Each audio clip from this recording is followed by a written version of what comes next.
checking in with you today. I'm at my lunch break right now, trying to eat healthy. You know how it is. I was asked a question about the containers and about how special are they. To me, the fabrication and the construction of the containers are so special because you can actually relocate them if you need to.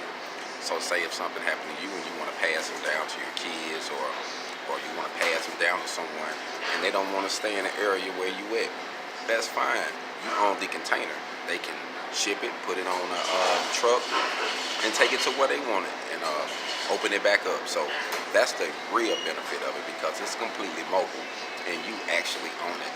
I had a guy ask me about me being black and half native, and he said, why do you like the containers being black and native? And I said, because in reality, all we own is our possessions.